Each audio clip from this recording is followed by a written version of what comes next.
guys, so today I'm going to be reading out of a book called Social Psychology, Understanding Human Interaction.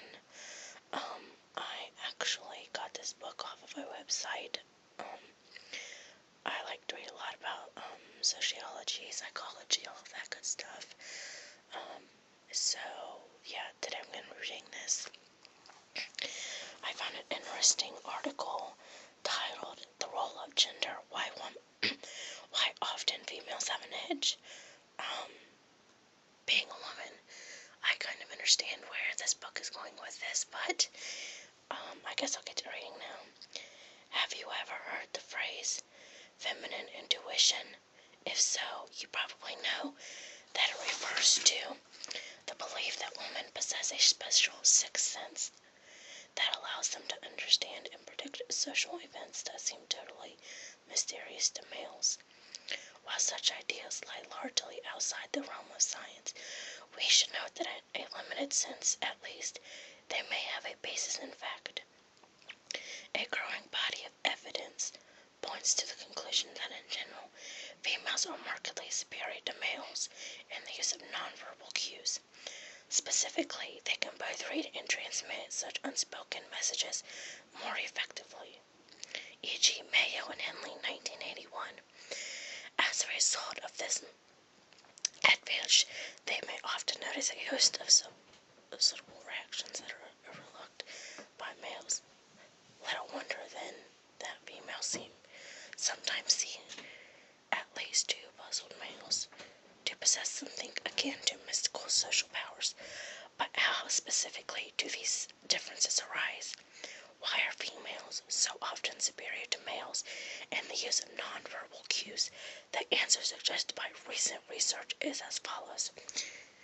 In many cultures, traditional stereotypes of masculinity and femininity differ sharply. For example, in most Western nations, the traditional view holds that males are assertive, logical, and dominant. In contrast, the corresponding view of females suggests that they are expressive, supportive, and sensitive.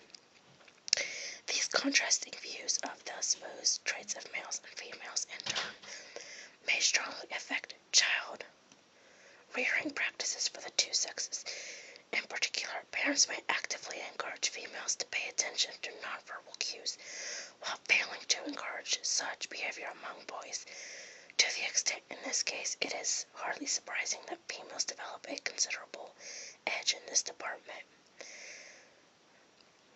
Support for this general perspective is provided by the results of several different studies, e.g. Buck, 1977, LaFrance, and Cartman, 1980. Perhaps the most convincing evidence for its accuracy, however, is contained in a series of investigations conducted recently by Zuckerman and his associates. Zuckerman, Amadon, Bishop, and Pomerantz, 1982.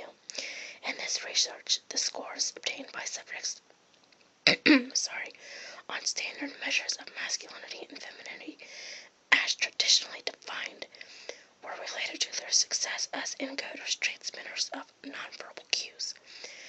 Several studies were performed employing different tasks, e.g., subjects described people they liked or disliked. They viewed pleasant or unpleasant scenes, and different measures of nonverbal accuracy. Regardless of these variations, however, results were much the same. The higher individuals scored in femininity, the better they were as senders of nonverbal signals, and the higher subjects scored in masculinity, the poorer they were in this respect. Further, this was true both for facial expressions and for nonverbal cues relating to the voice, e.g., its tone. Perhaps most important of all, these findings were largely independent of participants' biological sex. Individuals scoring high in femininity tend to be more accurate transmitters of nonverbal cues, regardless of whether they happen to be females or males.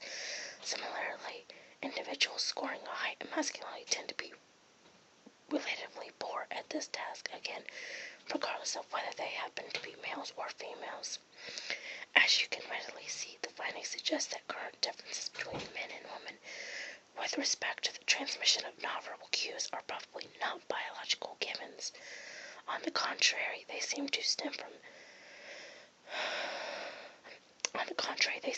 from societal views about what is and what is not appropriate behavior for each sex, plus the contrasting child-rearing practices these encourage. To the extent this is the case, and considerable evidence suggests that it is, the advantage in nonverbal communication suggested by the phrase feminine intuition certainly loses a large part of its apparent mystery.